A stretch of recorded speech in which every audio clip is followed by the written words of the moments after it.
Greetings from Nuts Gamer, and thanks for tuning in again, guys. This time we're going to be taking an in-depth look and have a little review of Super Dimension Fortress Macross for the SEGA Saturn. It's a game that showed up in one of my earlier videos. I did say I was going to play through it, so I'm going to play through and review this game for you guys and let you know what I think and see if it's worth the 20 odd quid that I paid for it. So let's pop this open, get it in the machine and see what we've got.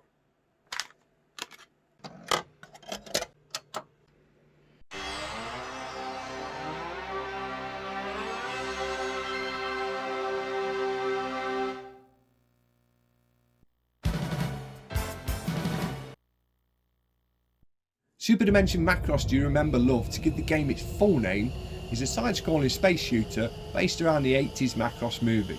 It was released in 1997 on the SEGA Saturn by Big West and Bandai Digital to celebrate the 15th anniversary of that original movie. The game shipped on 2 discs and contained lots of full motion video sequences from the original movie and some scenes made especially for the Saturn exclusive release. The quality of the FMV is reasonably good for the system, hence obviously spanning onto the 2 discs. You play as the VF-1 Valkyrie from the Macross film. It's a fighter jet that can transform into a walker and a mech, which sounds really cool and in the cutscenes looks really cool, but in the game it's been that badly implemented that the controls just stifle your gameplay. You're really better off staying with the jet. The walker is almost exactly the same as the jet, except that once you let go of the D-pad it just drops back down to the bottom of the screen, and the mech is so slow at turning around to shoot enemies coming from behind that by the time you've done it they've got you, and it's just not worth trying. So stick with the main jet unless the game forces you to do otherwise, and you will be absolutely fine. The game doesn't have the traditional style collectible power-ups you'd expect to find in a shooter. Instead you have 2 variants for each weapon type. You have 2 variations of the main cannon on the A button, which I couldn't really tell much difference between, so I won't go into too much detail on. And you've got the lock-on missiles on the B button, with the first variant locking onto multiple enemies when you hold down the B button, i.e. sort of Panzer Dragoon style. And the second variant of that being the same again, but only locking onto one enemy at a time, which sounds useful but unfortunately isn't, as the bosses at the end of levels often have multiple weak points, so the multiple missile is the way to go there.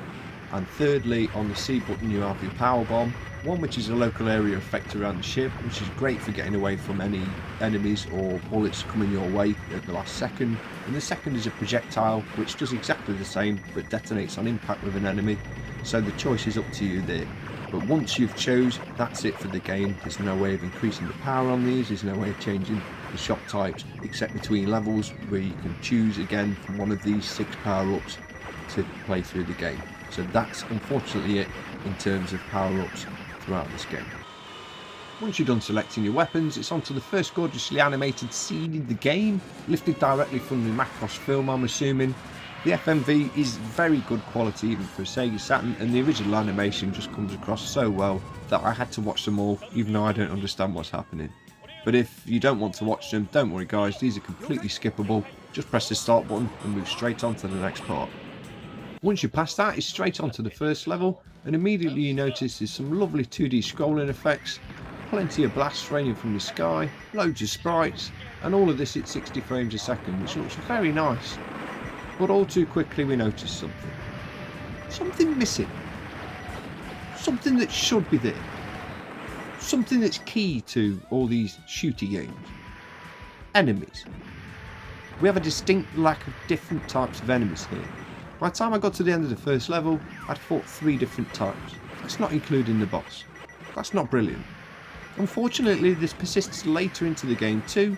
You only see a handful more different sprites throughout the game.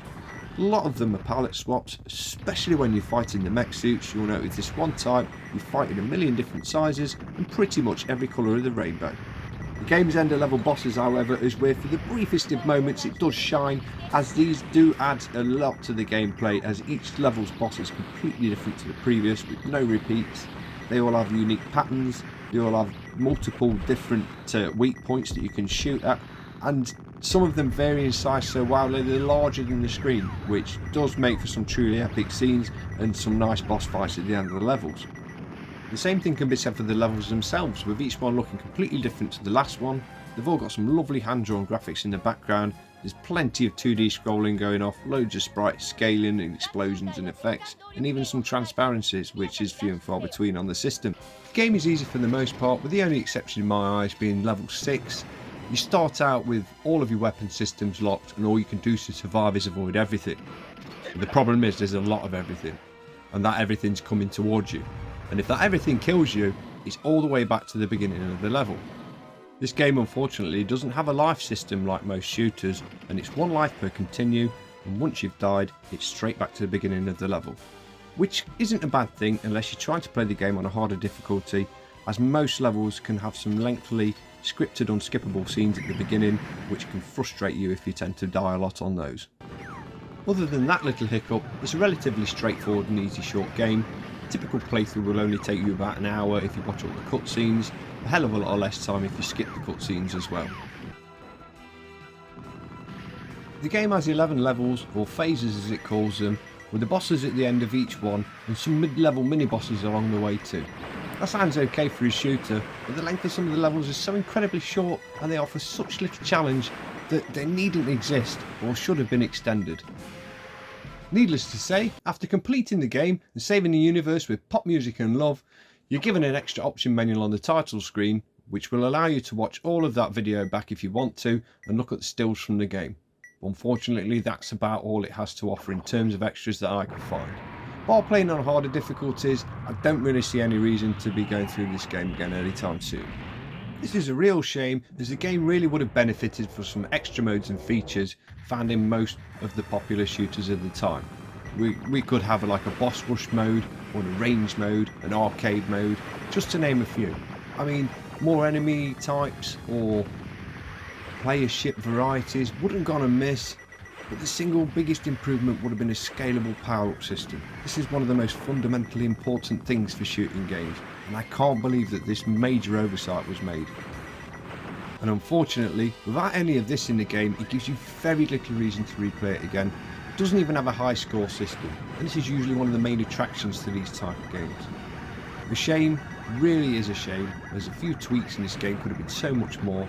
Playing through a second time, I really did try this, but it began to feel more of a chore, with the end of level bosses and flashy scrolling effects unfortunately being the only highlights of this game. Overall, I can't fault the game for its beautiful presentation, with fast scrolling multi-layered 2D backdrops, plenty to see on the screen, zero slowdown, and some truly up and down all over the place crazy music. But that's about as deep as it goes, as the main core gameplay of this game is so severely limited when compared to shooters of the time and even much older shooters that it can feel very boring and samey for the entire playthrough. So unfortunately, after you've finished the game once, that's pretty much everything. The game gives you no reason to go back and replay it, unless you want to watch the cutscenes again or something. So unfortunately guys, once you've saved the universe with love and pop music or whatever, that's it folks. That's it. So if you like your shooter games and your bullet hell and your boss rush and your arcade mode, this game isn't for you. This game is more like a linear shooter attached to a much larger story, which is literally just guiding you through that story. And I'm sure it does tell a good story. I enjoyed the animations and I enjoyed playing it through once. But it's no Radiant Silvergun guys. If you want something like that, there's plenty of other shooters on the SEGA Saturn that are much better than this. So that's it, Super Dimension Macross guys, a pretty average shooter with absolutely zero replayability. Still worth a blast through just once. If you're looking out for a Saturn shooter, this is easily one that you should stick near the bottom of the pile, as the system has so many more that is so much better than this. So now I'll just leave you with a little gameplay. Please like and subscribe if you've enjoyed this, as it'll help me out massively. So yeah, I've been NOS Gamer, thanks for tuning in. Take care, and as always, see you next time.